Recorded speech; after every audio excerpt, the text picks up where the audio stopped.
Governor, the CEO of Financial Services Commission Mauritius, Mr. Aved Shigalon, le Président du Comité Exécutif de FANAF, Monsieur Adama Ndiaye, the Deputy Commissioner for Insurance Nigeria, Mr.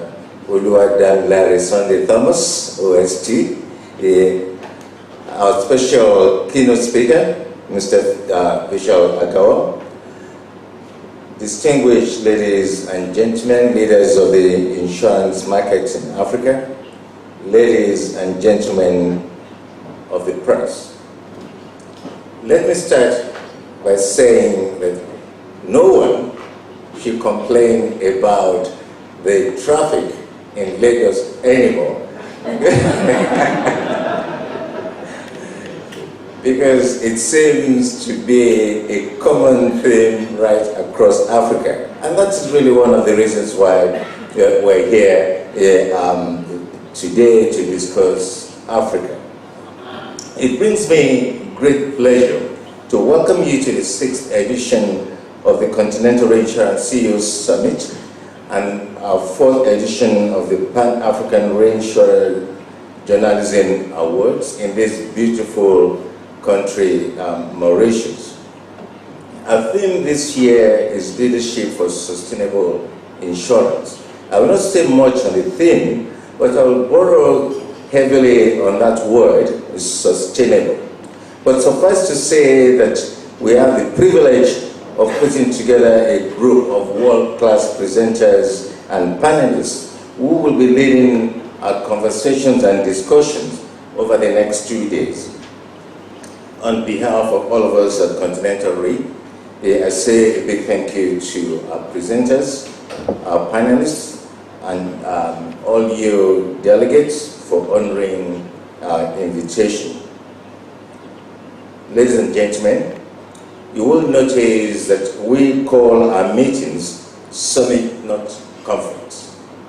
That is because at Continental Re we believe in collective wisdom, and we are convinced that no one is going to fix our problems for us. We as Africans must come up with sustainable solutions to our common problems, for example, traffic. From my experience, whether you're in Namibia or in Nigeria, whether you're in Togo or Tunisia, we face the same challenges right across the continent. We are the ones that know the issues, and we are the ones that feel the pressures. So we believe that we are best placed to come up with sustainable responses through our collective reasoning and sharing experiences at a forum such as this. That was the reason why we initiated the CEOs Summit some 6 years ago, to provide a platform for insurance thought leaders in Africa to rub minds and collectively address common issues.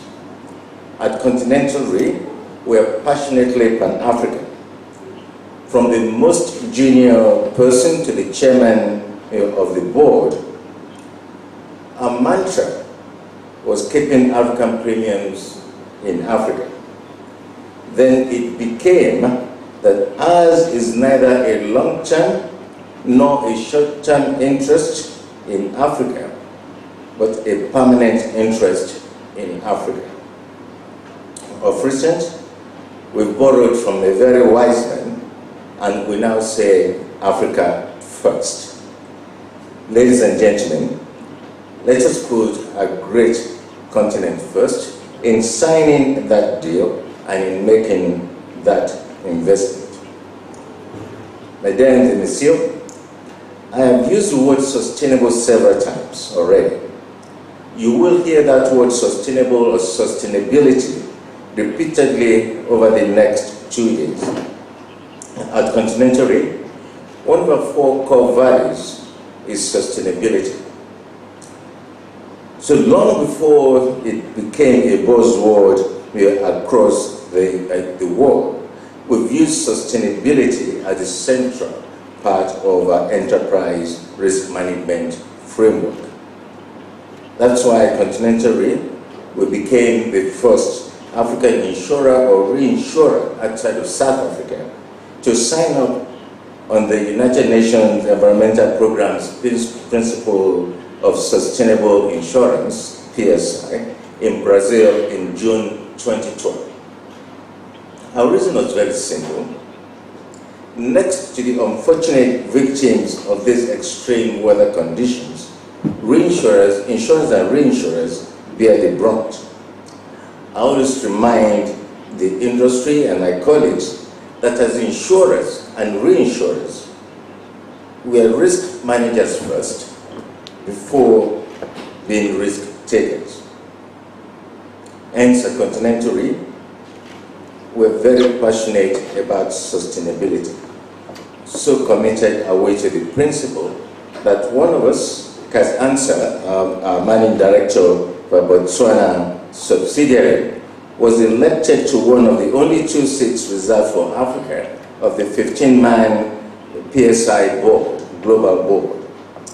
In addition to that, Continental Re, or shall I say Kas Ansa, will be hosting the second PSI African Market event in Lagos on the 29th and 30th of April.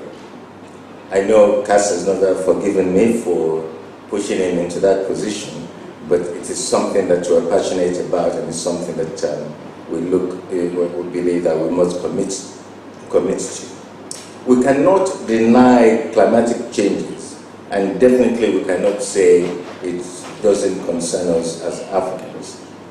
We're recently reminded of how connected and fragile the continent Africa is by the floods that devastated Mozambique, part of Mozambique, part of Malawi, and part of Zimbabwe only a couple of weeks ago, leading to loss of lives, hundreds of lives, and billions of dollars in assets. As insurers and reinsurers, we're directly impacted by these events. We must get involved in identifying the risks arising from climate changes and develop mitigation. Our PSI champion, Kas Ansa, is available, and we're most happy to discuss details with you over the next couple of days. I implore you to get involved in the principles of sustainable insurance. Distinguished ladies and gentlemen, in forming the concept of our CEO Summit, we came to the realization that for people to think this, they have to gather in a lovely environment. So we take our summits to different lovely locations each year. And you will agree with me that we've chosen a very lovely location this year in Maurice. So I'm looking forward to top-notch thinking and stimulating conversations over the next couple of days. But over and above the beauty and serenity of Mauritius, this country is perhaps the leading financial services center of Africa. Mauritius remains one of the leading success stories in Africa with respect to stability and good economic performance. It is rated high on governance and has a world-class regulatory environment. These are the values that are very dear to us at Continental Re, mesdames et messieurs, and it gives me great pleasure to inform you that at Continental Re, we have taken a decision to be present in Mauritius in a big way. We will communicate our plans to you as things unfold. Let me use this opportunity to say a very big thank you to the people of Mauritius for their warm hospitality and ease of access. We look forward to enjoying this beautiful island over the next few days. And yes, we will also be doing some work. Finally, distinguished ladies and gentlemen, this evening we're going to organize and recognize some journalists as a special dinner where we will be presenting the 2019 Pan-African Reinsurance Journalism Awards. We started these awards 4 years ago to recognize journalists who write about insurance, thereby encouraging more journalists to get interested in insurance reporting. We must change the current situation whereby when a factory burns down, it makes the front of the pages of newspapers. A year or so later, when the factory becomes operational again and is recommissioned, it's again reported on the pages of newspapers. What happens between those two events never get reported. And what happens between the factory burning down and the fire being recommissioned is the important role of insurance and reinsurance. We have to change the narrative and give prominent reporting to the important role insurers and reinsurers play in financial management and economic activities. Permit me to use this opportunity to thank our panel of judges, this year chaired by Mr. Michael Wilson. I'm sure, I hear it's finally arrived just this morning. And want to thank you all for your continued support and partnership on this project with Continental Reinsurance. Finally, my second finally, mesdames et messieurs, permit me to say a few quick words about Continental Reinsurance. We started operations as a small Nigerian reinsurer in 1987. In 2003, we opened our first branch in Douala, Cameroon. 2008, a branch in Nairobi, Kenya. Then we opened a branch in 2012 in Abidjan. We converted a branch in Nairobi to a full-fledged subsidiary in 2013. In 2013, we opened a branch in Tunisia. And finally, the baby of, no, that's not the baby, we've had another baby after that. In 2014, we opened a subsidiary in Botswana. Finally, last year, we opened a subsidiary in Cameroon to look after the Sima region. For us as a company, in a very short period, we've moved from being a local Nigerian reinsurer to, I would like to say, a well-respected Pan-African reinsurer. We're passionately Pan-African. Our focus remains in Africa. We're currently rated B+ by AM Best, and we are focusing on getting that rating to become an A-rated reinsurance entity.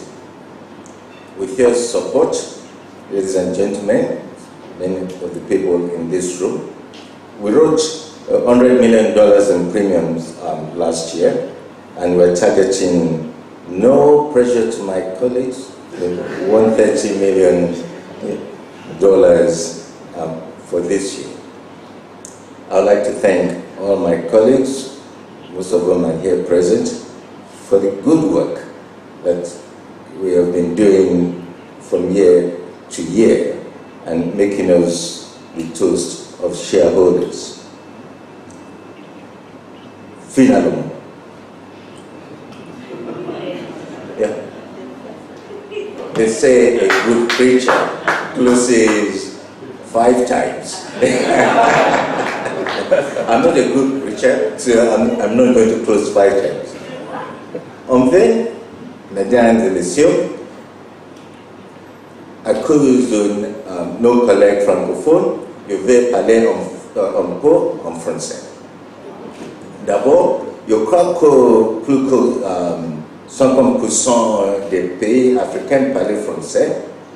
Aussi, pour la première fois, Nous avons plusieurs partenaires de pays africains à le sommet cette année. Finalement, à Continental Ray, nous essayons de parler les deux langues, anglais et français. Mais, je vous demandez après, maintenant, vous ne me parlez pas en français.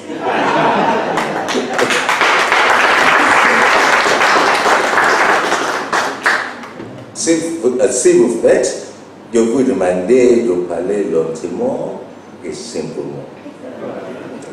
Vous voyez, quand je parle français, d'abord je pense dans mon langue locale, je traduis en anglais, avant je traduis en français. Sérieusement, au moins, et mes collègues, bienvenue à notre 6e sommet du directeur général au Maurice. Nous espérons qu'à l'année prochaine, nous avons plus de partenaires francophones que cette année. Monsieur le directeur général de FSC, mesdames et messieurs, je vous remercie pour votre attention. Je vous souhaite une bonne semaine. Mr. Thomas Olurande Sunday, Deputy Commissioner, National Insurance Commission of Nigeria. Dr. Femi Ayutunde, Group Managing Director, Continental Ray. Mr. Adama Ndiaye, Chairperson of FANAF. Mr. Vishal Agarwal, the keynote speaker who has joined us for the event today. Distinguished guests, distinguished speakers, captains of the industry, members of the press, ladies and gentlemen, all protocols observed, I wish you all a very good morning and a very warm welcome to Mauritius, to all our guests who have joined us from abroad. I understand we've got representations from more than around 20 countries to this summit. And I think it's very encouraging to see all of you here gathered in Mauritius for such high-level thinking about really the future of the industry, and also see together how we as major actors and major stakeholders of the reinsurance segment of activities in Africa can really take the continent forward. I particularly liked the tagline that Continental Ray has, Pan-African made local, which is something I think all of us in this room need to start thinking about, because the African continent does pose tremendous amount of opportunities, and we are here to really tap into all of these opportunities. As I say, ladies and gentlemen, it's a great honor for me to be among you today for this 6th CEO Summit hosted by Continental Ray. I wish to put on records and thank Continental Ray for having chosen Mauritius as the venue for hosting the 6th Summit, and I'm sure it will not be the last time you'll be hosting the summit here in Mauritius. We would certainly try and convince you to make it your only place where you'll be hosting all your future summits to Mauritius. And but it's really an honor to welcome all of you here in Mauritius. What I'm planning to do over the next 10 minutes or so is to really share with you what we are doing here in Mauritius in terms of accompanying the rest of the continent as a very active African country as well, but accompanying the rest of the continent in achieving what I think our prosperity, our joint and collaborated prosperity has for us. True it is, and it is no more a secret, that the continent has opened up big time. This may not have been the case 10 years ago, but today when you look at Africa, all around the world, it has become their only destination of choice. I was in London recently meeting with a number of regulators, and at that particular meeting, they were all pointing towards how is it that they can forge further relationships with regulators on the continent, so as to be able to have the right mechanisms in place to be able to facilitate further flows, be it of goods or be it of investment and capital. This in itself is a very strong signal, ladies and gentlemen, because it shows to us here that the entire world is looking at exploring opportunities all across Africa. And it is with this thinking that here in Mauritius we've been really looking at how our international financial center can play a very important role in accompanying further the global investors community and certainly facilitating further intra-Africa investment and trade also. First and foremost, I think Dr. Femi beautifully put it that Mauritius remains one of, I would say, the most advanced international financial centers in our part of the world. And we are very committed at the highest level in the country to ensuring that Mauritius does play a very instrumental role in further conveying and further facilitating quality and productive investments of a sustainable nature across the entire continent. I think what is important is to see how jointly we can address the key issues that we have on the continent. And the key issues that we have on the continent, I think, does remain, very, very important ones, be it in terms of energy distribution, be it in terms of access to fast-moving consumer goods, be it in terms of access to financial services, inclusiveness of financial services, be it banking-wise or insurance-wise. All of these are major challenges that can only be facilitated by having quality investment and sustainable investment. And here I'd like to commend Continental Ray again for having chosen such a beautiful theme for this year's summit, Leadership for Sustainable Insurance, because I think our future is all attached to sustainability going forward. And to quite an extent, this is what we are doing here in Mauritius as well. As I say, is to put in place a platform that really accompanies investors to be able to unlock sustainable investment opportunities in Africa and for the betterment of the continent all over. In so doing, Mauritius as a financial center has a strategic role to play. We have a strategic role to play in a number of specific, I would say, functions. First and foremost, ladies and gentlemen, I think we are used traditionally as a place for facilitating cross-border investments, and we see our role as Africa emerges more now.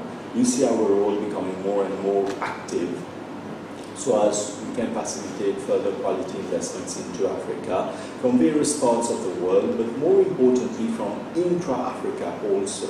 We're putting a lot of focus on developing Mauritius more as an international financial center that is facilitating quality investments intra-Africa. The second point on which we are concentrating a lot is on development of Mauritius as a financial center for facilitating corporate banking and treasury management activities. I think most of you here in the room are running important organizations, and you do realize to quite an extent what are the hurdles that we are having to face on a day-to-day basis when dealing with treasury management and really corporate finance solutions. So keeping this in mind and very humbly looking at what we've achieved so far as a financial center, we're really putting this forward as a service to the entire African continent now. We want Mauritius to become the venue of choice, certainly together with other African financial centers, but one of the venues of choice whereby African companies willing to make, sort of like offer complex financial products can actually come here in Mauritius and offer those financial products for capital raising purposes or for treasury management purposes. To this end, basically at the level of the Commission, we have already introduced a panoply of regulatory products and frameworks that would accompany African companies in achieving what needs to be achieved. For instance, I here would like to mention, for example, that we have in place a regional treasury center license that allows African companies and multinationals to actually base their regional center for treasury management in Mauritius. In the recent past, I've been receiving delegations from many African countries, including many prominent reinsurance companies which are duly considering options of setting up regional treasury centers here in Mauritius to be able to further facilitate their dealings. A third angle that we have been looking at also as Africa emerges is the role of wealth. As we all emerge as a continent of opportunities, true it is that wealth will follow.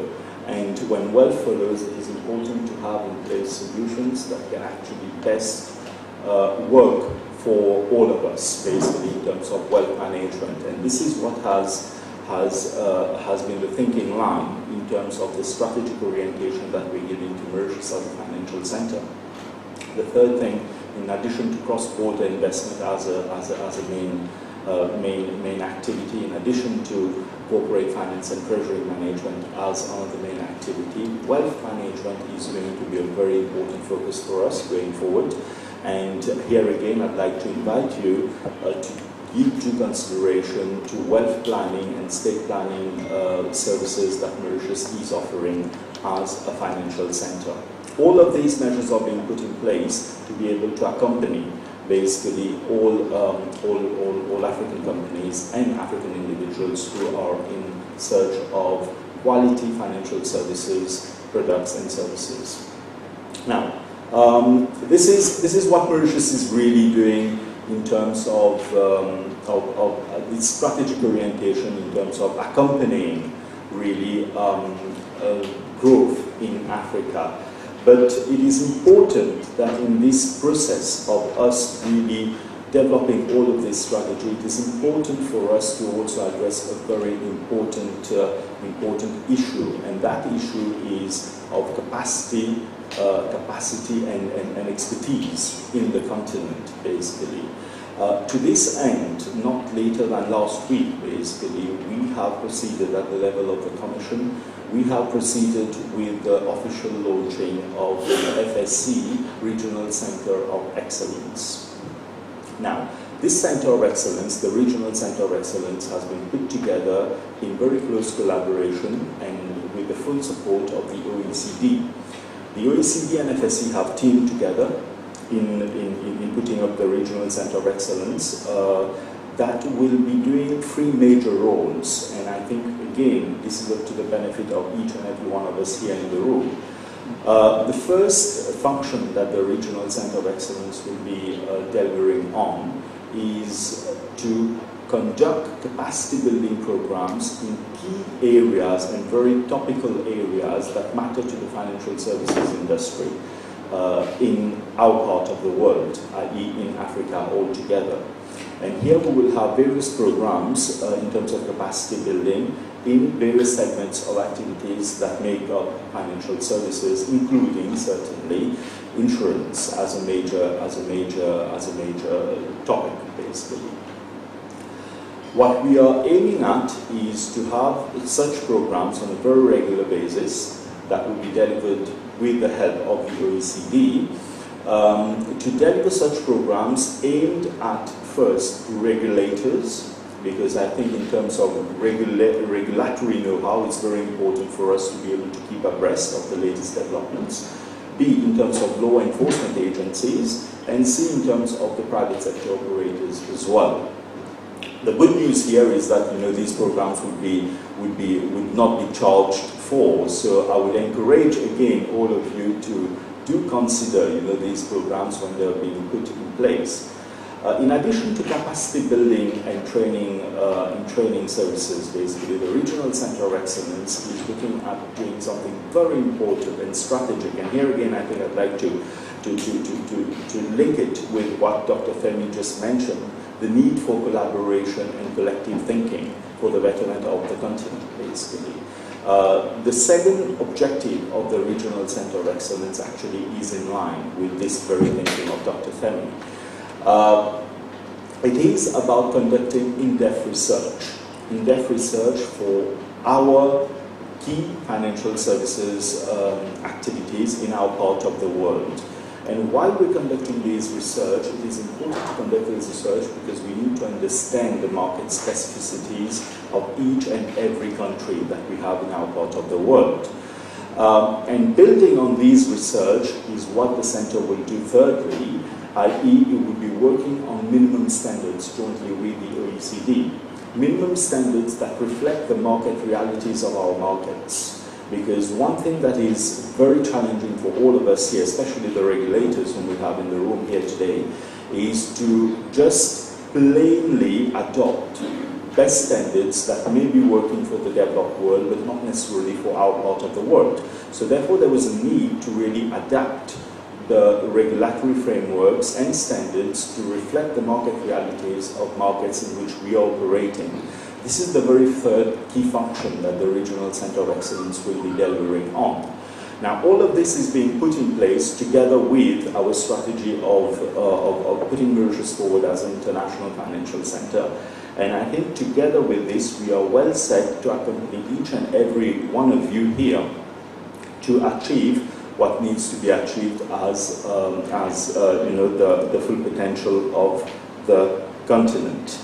I would also like to say a few words that recently we've been putting a lot of focus on the development of financial technologies. And again, I think the role of technology is not going unnoticed within the organizations that you're running, or certainly within the regulatory world as well. You know, these days we've got all these buzzwords: insurtech, regtech, subtech. Everything is being accompanied by a tech word nowadays. But it is important that, you know, we do our work as regulators, we do our work as forward-thinking regulators, and I normally use a term as future-proof regulators, in a way that, you know, we can actually have such systems and frameworks in place that would meet the growing demand and the direction in which our licensees and our regulatees would be moving going forward. We do have a very collaborative approach in doing so, and I'm sure that at the level of the Regional Center of Excellence, which we recently launched with the OECD, we'll be able to further go forward on those ends as well. I must also say that you know, in addition to financial technologies, we also have to put a great deal of focus on cybersecurity, because as we open up to the technology world and more data flowing in, I think we will need to be investing a lot on cybersecurity needs, and therefore we do have plans to actually put up joint cybersecurity programs together with our fellow regulators and counterpart regulators across the continent as well. On an ending note, I would also like to share with you that what we are doing in Mauritius, specifically at the level of the Financial Services Commission, is to try and create a mechanism that allows African companies to be able to set up footprints across the continent in various countries in a much more leaner and much more easy manner. And by this I mean that, you know, we've been engaging in high-level discussions with our counterpart regulators from across the continent in view of developing collaboration models and MOUs that will further facilitate you know, movement of and establishing of firms from various fields of financial services to actually set up you know, cross-borderly. To this end, for instance, you know, I've been recently in discussion with many insurance commissions and insurance regulators in view of forging in place, such memorandum of understandings that would be allowing, be it merchant companies looking at expanding footprints across Africa, or be it African companies from the rest of Africa looking at expanding footprints in Mauritius. I do take good note of your comments, Dr. Femi, about Continental Ray's plans for Mauritius, and I do look forward to welcoming Continental Ray in Mauritius as well very shortly. I've been in discussion with the Nigerian Insurance Commission already in view of establishing such mechanisms as well that will further allow us to accommodate and welcome you in a much more, as I say, leaner and efficient manner. I think with these words, ladies and gentlemen, this is what I really wanted to share with you. And with these words, I would now like to declare open this 6th CEO Summit of Continental Ray, and wish you all very successful deliberations and successful conference in Mauritius. I would also like to urge you to take some time out of your busy schedules to be able to explore Mauritius and enjoy Mauritius as well. You see, you are in one of the best resorts on the island, next to the beach. I mean, it's very hard to be in suits and ties all day long, but I think most probably some beach sessions would not be bad as well to think about, Dr. Femi, in future programs. Thank you so much for your attention. Bringing you to this lovely location and making you think about Sega dancing and all this drum. All you're thinking about is not being in this room, but your flip-flops and the massages you booked. So what I need you to do is a small exercise with me. I promise it's not yoga or Pilates, it's something simple. You're going to make a movie with me this morning, and that's the movie of your career life, in your head. Okay? So we're going to take a deep breath, and in a very quick manner, you're going to run a flashback of your entire career life. I'll prompt you, I'll lead you, but you're going to run your entire career life to this moment with me as a flashback movie in your head. So take a deep breath, everybody. Close your eyes, okay? Your first job, that first house, your first child. We're going to go fast. Your middle-level manager position, your big promotion. Now your life changes. Responsibilities are different. Some office politics, stakeholder relationships, bureaucracy at work, water cooler conversations. Now you get transferred, or you move, big career position, a nice big title. You move maybe countries, you make department moves. Settling in, getting to know a team, rebuilding your brand. Nobody knows you in this new position. The struggles, the endless complaints you get from people that report to you, the endless demands on your time. You're missing school plays. You have difficulties balancing. You have this big CEO job now. Your wife doesn't understand why. She likes the perks. Your spouse doesn't understand why. They like the perks. They worry about the time you spend with your family. And here you are. Good morning. So back to me. Thank you. I'm delighted to be with you this morning. And the principles that I want to chat about this morning are this theory that I developed over my 25 years as an executive that I call Give Together. We'll talk about that. I want to work with you a little bit about this word endurance and what that means in the marathon of your career. And then really unpack two big things. Creating a playbook for a winning team and creating a playbook for a winning you. So to go through this notion of give to get, a lot of people ask me, Vishal, why did you write a book? A lot of people ask me, how long did it take? And I facetiously laugh at them and say, 25 years. It really took me one summer. I'm a businessman like you. I don't do things for a hobby. It took me one summer after I exited my corporate career in the summer of 2017. But I hope that I have been able to pack my 25 years in this message. And the principle of this is not philanthropic. I'm a businessman like you. It's not meant to be giving for charity, but it's giving in a manner that you get back. Not giving only to receive back, but if, for example, I submit to you, you want more trust, more loyalty, more admiration, more elevation, more recognition, then you have to give first. So that's the principle of the give together. Let me tell you a story. So I live in Kenya. Some of you have determined that already. And for all the tourists that we receive in our wonderful country, when they go out to the Mara, you know what is the one thing they want to see?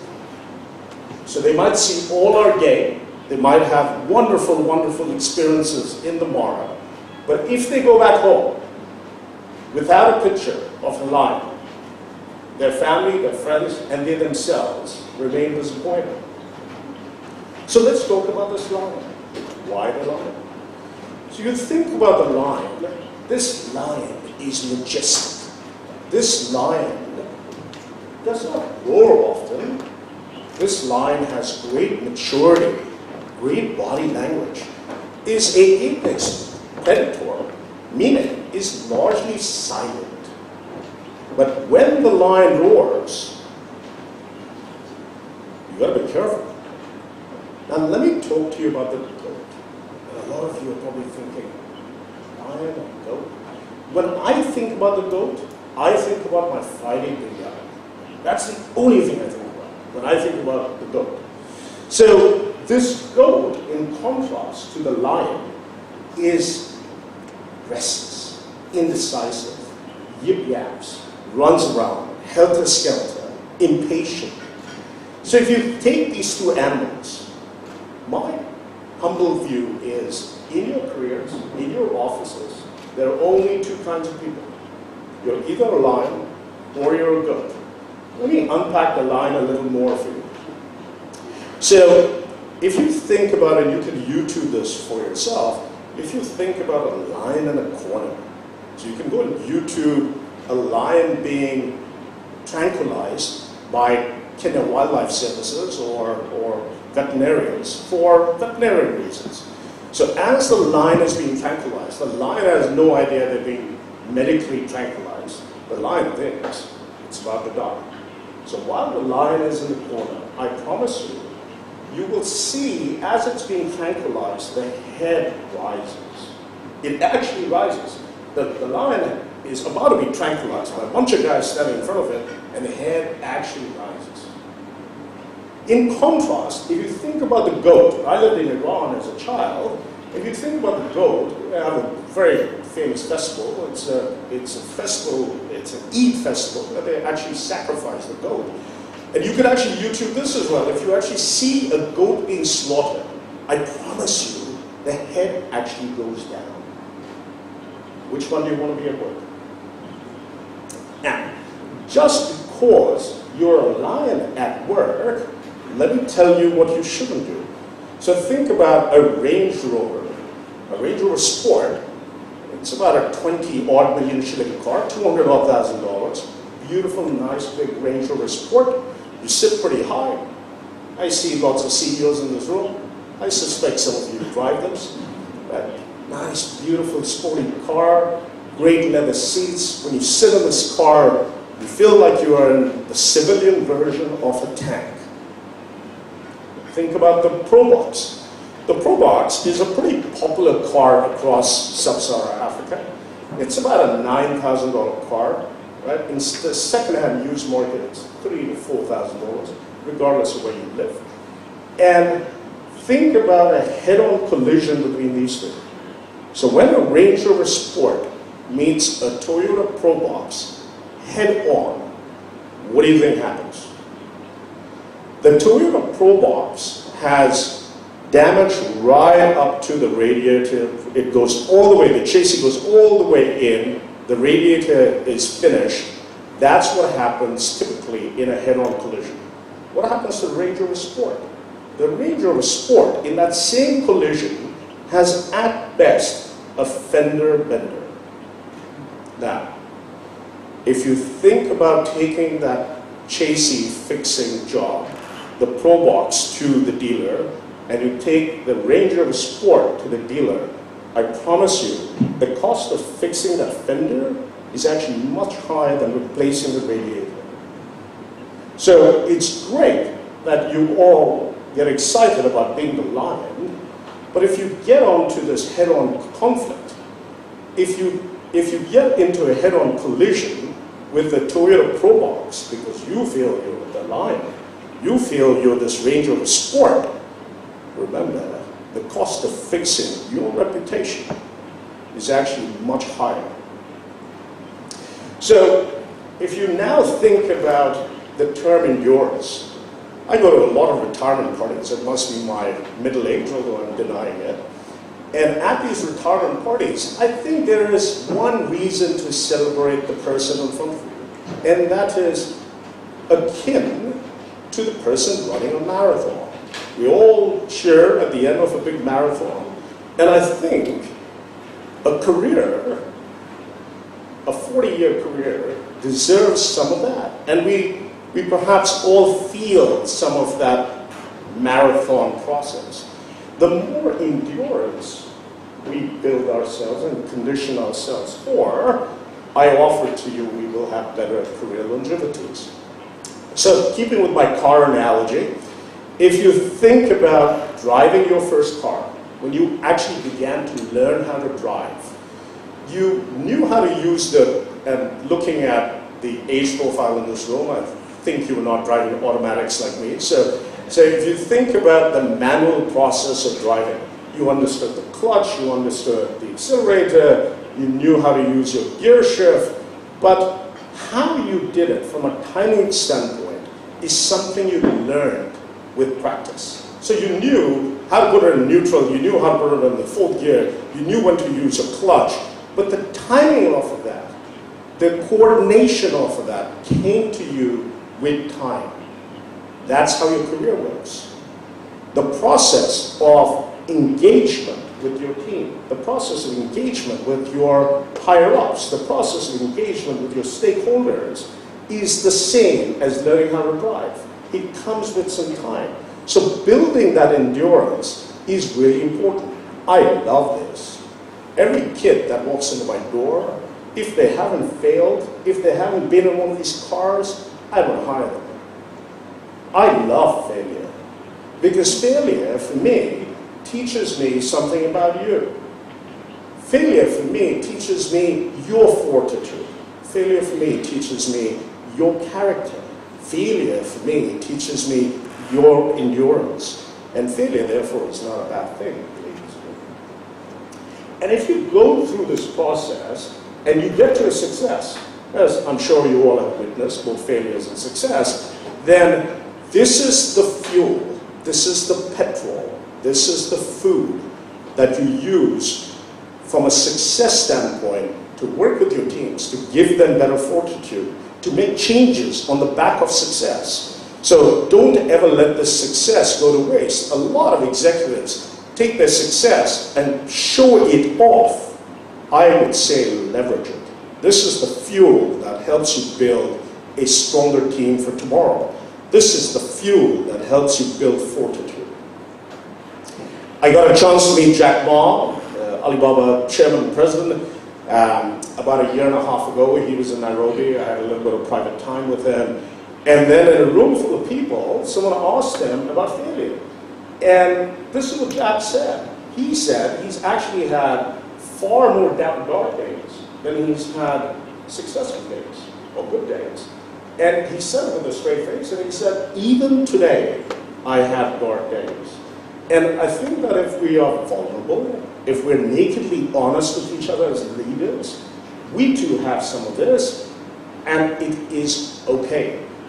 But waking up from this, continuing to understand that you will have dark days, but what are you doing tomorrow, and that it is part of your career life's journey is what is key. So let's talk a little bit about building a successful team. Right? You all do this in your sleep. I can see faces and success around this room. You have lots of experience. But building a team with particular care as mentors would drive team loyalty and productivity for the future. So what does that mean? When you hire, I say think about three things. So when you hire, I say create a relationship. How many of us actually do that? How many of us actually care who the spouse is? Where do they work? How many kids do you have? Where do they school? What are their names? What are their ages? What do you actually like? Are you a foodie? Are you a football player? Do you fly planes? Where did you actually grow up? Where did you have your first success story? Where did you have your failures? Do we actually build relationships? Do we create interdependencies? Let me explain that to you. So we have loads of people that walk into our doors, ladies and gentlemen, asking us for better assignments, more bonuses, more promotions all day long. But I say to you, create a social contract. What really worked for me is creating a social contract. So I say to John, hey John, you know what is important to me. You've seen the budget, you've seen the strategy for the year, you've seen my thinking. I know what's important to you. I know you want to make senior manager. Now, I can't promise you senior manager just yet. You've got to go through a review process and you've got to deliver. But I promise you, I will be your biggest ambassador. I make a social contract. I make a contract, a social contract with teams to say, you do this, I do that. That's the interdependency. And then creating a productive environment. Creating a productive environment for me is not putting beanbags at work. It's not giving them free lunches. It's showing up. It's being engaged. How many of us actually show up at the office Christmas party and stay? And stay. I'm the last one to leave. I show up later because I do an event before usually for senior leaders. But I'm the last one to leave. You know why? Because they remember that. That's the one time they remember. And then I want to tell you quickly a story which hopefully makes you aware of something that you've perhaps experienced and something that each of your team experiences. Before I tell you the story, I want to share very quickly with you this dilemma that I've had over the years, which is, as time has gone by, while talent is precious, I can afford more talent. Now, just because I can afford a Rolls Royce or a Lamborghini, it doesn't mean I have the right garage to park it in. What a lot of senior leaders forget is just because they can afford this great CFO or the marketing leader or a great general counsel that your competitor has, you bring them into your team, but you actually don't have an environment that's suited to them. You don't have the environment to challenge them enough. You don't have the environment to foster them further. You don't have the environment to intellectually, give them returns. So thinking about that is really critical. I recall 15 years ago, so I've spent my career before GE at PwC, I ran the Africa White Deals team, and that's what used to bring me to Mauritius, for instance. But 15 years ago, I moved with PricewaterhouseCoopers to the region. So I'm delighted when people think of me as local. I did renounce my US citizenship and go local. But 15 years ago, when I moved to the continent, in my PwC role to build a project and infrastructure finance business, I experienced a culture within a culture. Meaning, the PwC that I was used to, the brand and all of that stuff was the same, but there was a different feel in the office.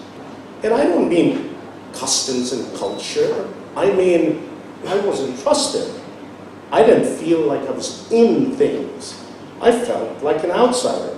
And if you ever change jobs, if you ever change departments, let alone jobs or organizations, you too have probably felt this culture within a culture.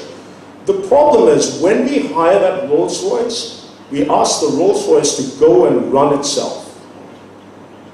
We don't think about the culture and culture that we ourselves experience that we must shield our teams from. So one of the things that I learned that I want to share with you is mentor your teams into going on a listening tour. So I've developed a stakeholder map. You can download it and we'll share it with you. But if you think about stakeholder relationships, so give your teams, in your roles, as CEOs or senior leaders, you know the top 100 people or the 50 people that really matter in your organizations. You know them. You know who's in legal, who's in finance, who's in Nigeria, who's in Ghana, who's in Mauritius, who does regulatory affairs.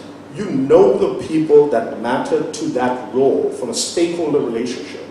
That person doesn't. Make them a list. Ask them to go on a listening tour. Coach them. Tell them. The listening tour is not about you talking about your resume. That's why we hired you. Don't talk about your resume. Talk about areas of interest to the counterparty. And then shut up and listen. Get to know them. Get to know what's hurting legal. Get to know what's hurting government affairs.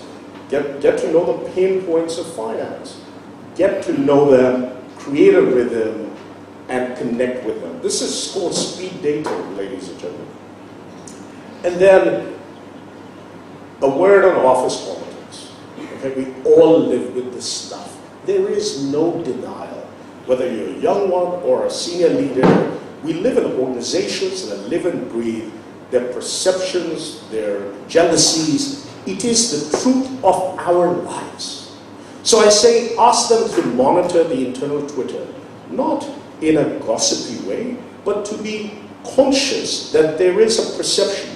And before the perception hardens, demonstrate trust, build relationships, try to make sure that you mitigate any perception. So people might kind of think, oh, you know, Jane is a little sort of, you know, from a compliance standpoint, a risk standpoint, Jane doesn't sort of go through the process and doesn't document everything we do, and that could just be a perception. Knowing that, is very important, and being able to mitigate for that is really, really key. The other good place to make sure that we add some glue as leaders is using big wins and battles and assignments where we have success to bond with the team. So if you're a new person in the team, I would sort of say getting into the trenches and going through nights of burning the midnight oil, winning a big proposal, winning a big assignment, working a large transaction, whatever it is that happens in your organizations. That hard work creates a bond like nothing else. And then as leaders, I think you shielding your team, you standing up for your team is really critical. So monitor the internal Twitter, do these three things, ask your team members to do that, and you'll win. Lastly, I think in this journey, the truth of the matter is that you will have three kinds of team members, always.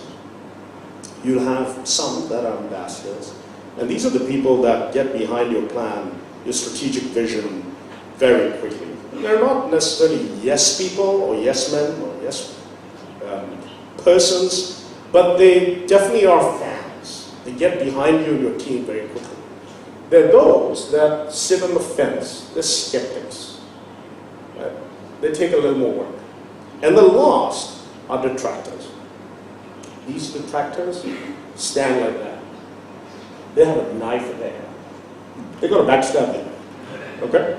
Now, what most leaders do, knowing this, I promise you, come and stand this up. They're like the ambassadors. They give the best ambassador assignments to the ambassadors. They take them on the best trips. They bring them to the best client meetings. They give them the biggest bonuses. They give them a lot of candy. They ignore these people. they wish they were gone. But in their team, and they kind of are neutral with the guys in the middle. So if you visualize a mountain, right, I would submit to you, if the ambassadors are on top and the detractors at the bottom, the job of a senior leader is actually here at the bottom of the mountain to move these guys up and make sure those guys don't fall down. Right?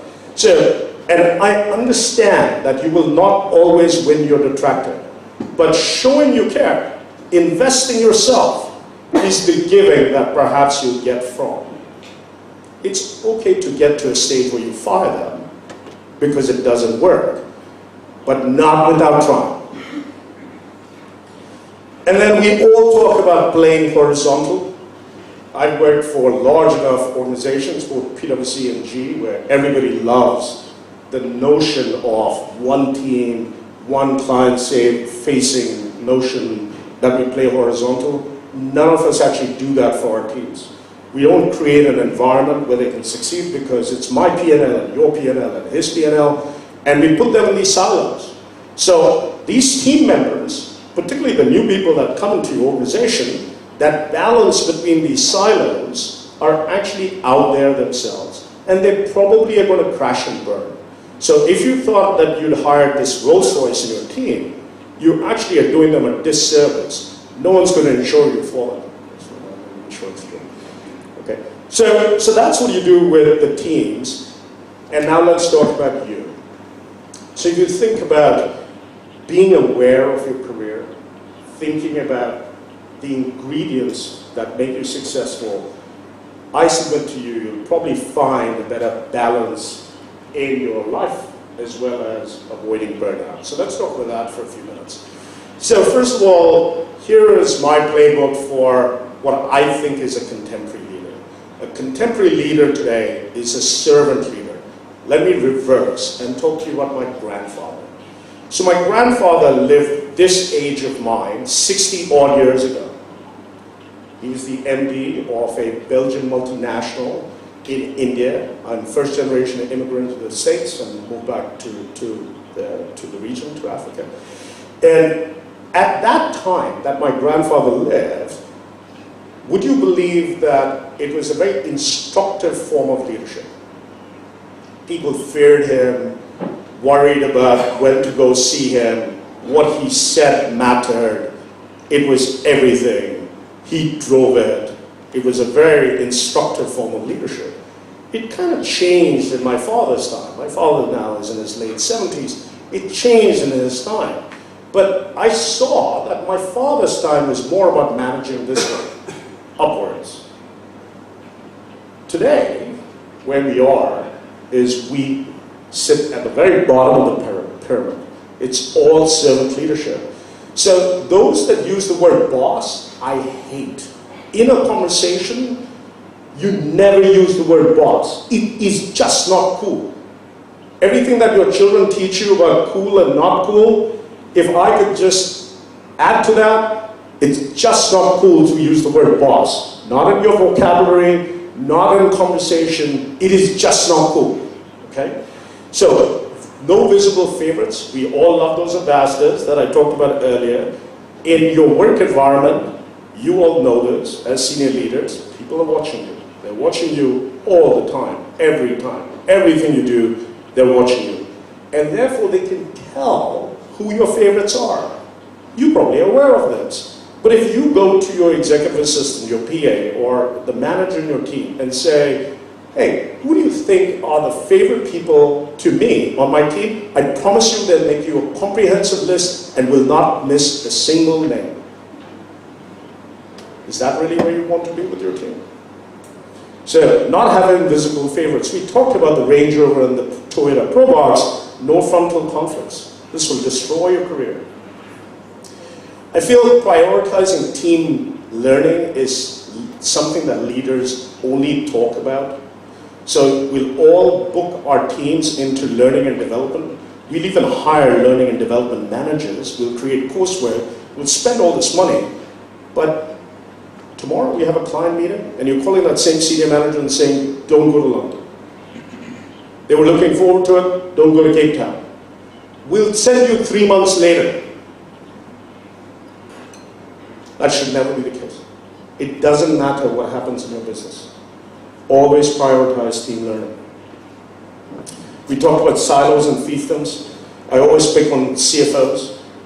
Forgive me. But I think the CFO track or the finance track of a company, HR is another one, by the way, they create these fiefdoms. They create these empires. They're massive empires. They hire more people out of your OPEX budget than anybody else. And you can't even stop them.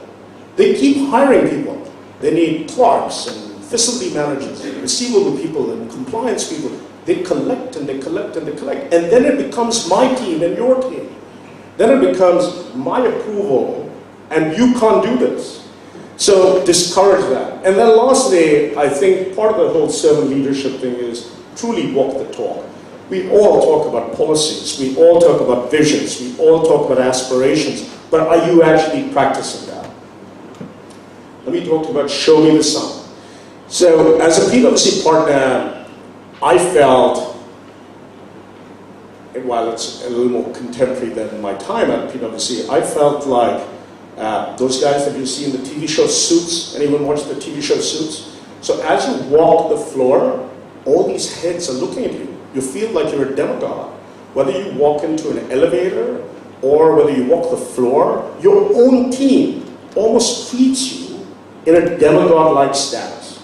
Think of yourself, therefore, for a moment, don't get carried away, as the sun.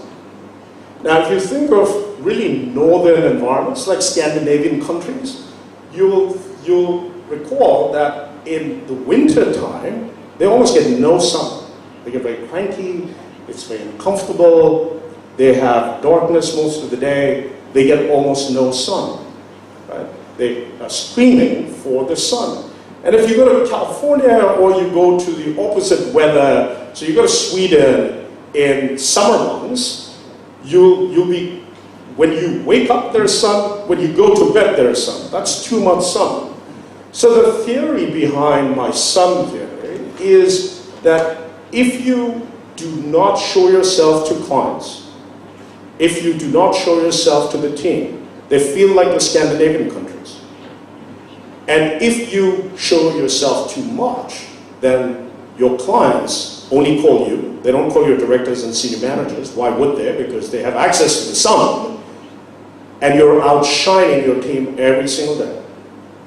So the true balance of bringing the sun out at the right time as senior leaders, you must practice well. And then a little quick word on work-life balance. So 15 years, I haven't had a sip of alcohol on any flight. I'm not asking you don't do that. I drink. Right? I enjoy a good drink. I'm a big foodie. I drink great wine. I can talk to you for hours about single malt whiskeys. I haven't had a sip of any alcohol, 15 years, any flight. And why? The first part you'll be able to understand. When you go out on a business trip, you all go to bed. You know you have that meeting in the morning. You seldom get a drink. You never watch a movie. And not at this age profile and demographic. But on the way back, you spend an extra day. You spend an extra weekend. And when you get off that plane, you go straight to bed. When you get off that plane, you have no time for your family. Why? You're too tired, aren't you? You've had a couple of drinks, you want to go to sleep. I get off long haul flights in Beijing. I go to the movies with my wife. I take my children for dinner. Because the same conditioning that we did to ourselves on the way out to make that on-arrival meeting for our clients, why don't we do that for the clients at home? Are they not as important? The other thing I do that has really worked for me is I put away my luggage. So I might be traveling in my corporate career. I was on 2 international flights a week. It was easier, more convenient for me to have my travel clothes, my bags, my toilet bags. A lot of road warriors here, some road warriors, you know what I'm talking about? You have a certain suit, you have certain shoes, you have certain toilet bags, you have a rhythm, right? I never keep that out. I always put that away. Even if I'm home for one night, I will go and put that in the store.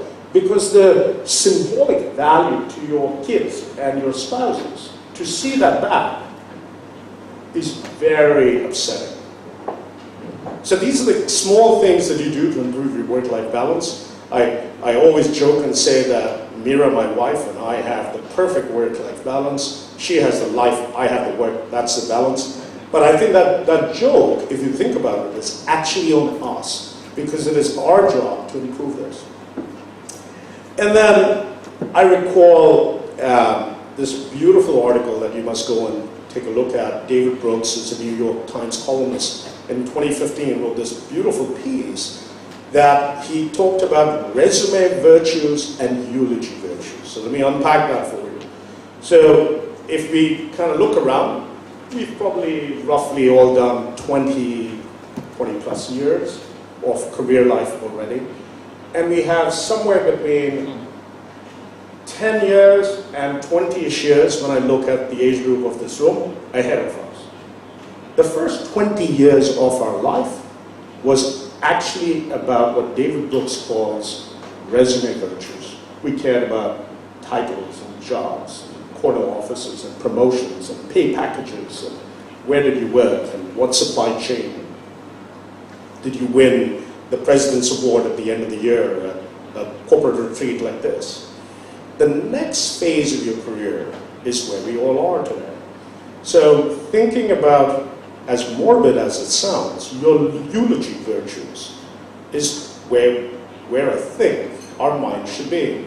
So we should be thinking about our legacy. We should be thinking about impact, outcomes. What are we going to leave behind?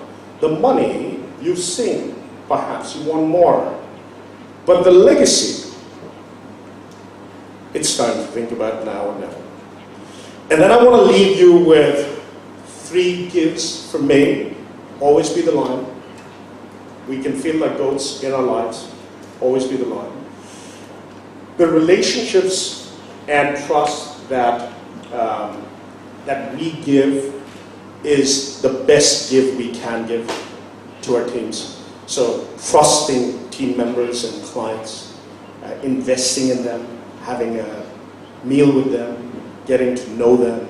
That glue is everything. And the last thing on my list, which for me personally is the most important thing, is there is only one priceless asset. Only one. And it's more important than all the wealth that you have or you aspire for. It is actually more important, I would dare say, than your family. And you know what this priceless asset is? It's your reputation. Only one. Your reputation, ladies and gentlemen, is the only priceless asset. And thank you very much. This is the little puzzle. So these are my sound bites. Absolute pleasure. Thank you very much. I think Michael and I are going to have a chat. Yes.